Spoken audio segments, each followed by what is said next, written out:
Offering scenic beauty, charming towns, and endless luxury, Lake Como is a gorgeous place to visit in northern Italy.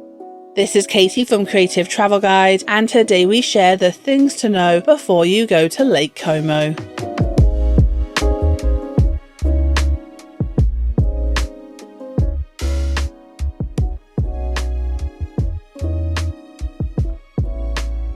Looking for more travel tips? Make sure to hit subscribe and ring that notification bell.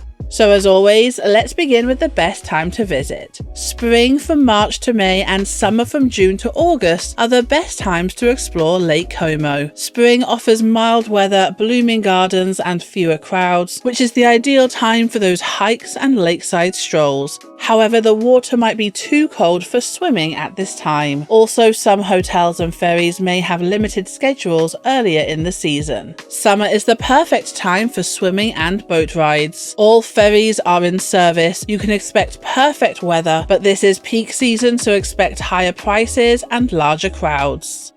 Autumn offers fall colours and fewer tourists with a more relaxed atmosphere. This is a great time for wine harvest season and perfect for photography as well. Winter from December to February is a great time for quiet escapes, offering snowy mountain views and a romantic vibe. There are almost no tourists at this time, with much lower prices for accommodation, but many restaurants and villas are also closed as well. So now let's look at how to get there. Although Lake Como does not have an airport itself, you can fly into one of the nearby airports, with the two international airports in Milan being the popular options. Both of these are around an hour and a half away, and you can get to Lake Como by car or train after.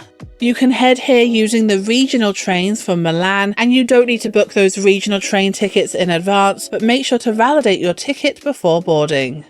If you would like to explore the smaller villages, you can reach Lake Como by car, with the drive taking around an hour and a half from Milan. There are also some ferries that run between the various destinations along the coast, including Como and Bellagio.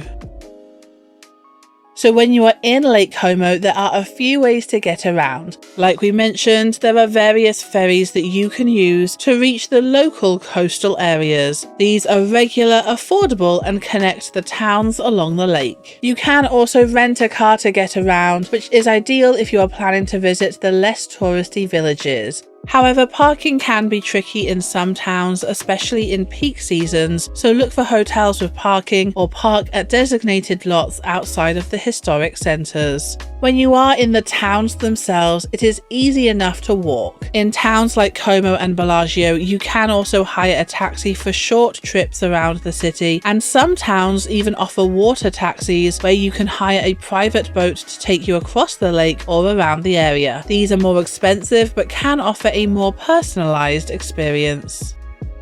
So now let's look at some of the typical prices. Of course, these will really vary depending on when you are visiting and whereabouts you are staying, but here is a rough overview. You can get yourself a hostel in some of the towns here for around 40 to 60 euros a night, whilst private budget rooms will begin at around 80. Mid-range rooms will range between 80 to 180 euros a night, while more luxurious rooms, especially those with lake views, will cost you between 200 all the way up to 800 euros a night. Street food like pizza slices and paninis will cost you between 5 to 10 euros, and a casual restaurant meal such as a pasta or pizza dish will cost you between 10 to 18.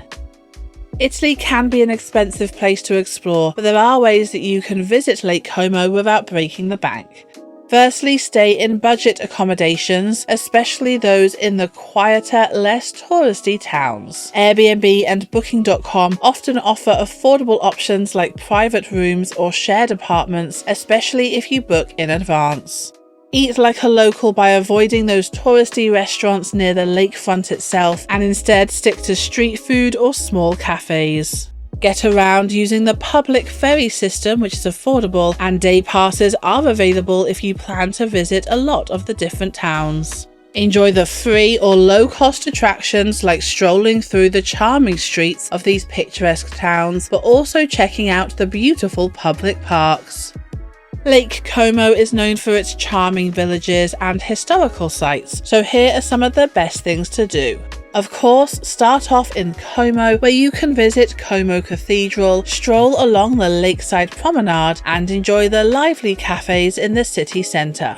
Bellagio is known as the Pearl of the Lake, offering stunning views, cobblestone streets, and the gorgeous Villa Seballone's gardens. Varenna is also a charming town with narrow alleyways, picturesque villages, and gorgeous villas to explore too. Hike in the many nearby mountains for gorgeous views, and for those looking for an adventurous hike, why not check out Monte San Primo, which offers spectacular views of the entire lake and the surrounding valleys. Check out the public beaches around the lake, go kayaking or paddleboarding, or even rent a small boat or take a guided boat tour to explore hidden corners of the lake itself. Of course, whilst you're in Italy, make sure to try as much local food as you can. We recommend trying the risotto, the gelato, and enjoy some wine tasting when you're in the region. But Lake Como is all about relaxing by the lake, so take some time to read a book, enjoy the stunning views, and sip on a coffee at a lakeside cafe. Watch this video to find out the things to know before you go to Italy. Then, for the best places to visit in Italy, watch this video. We hope you have an incredible time in Lake Como and stay creative.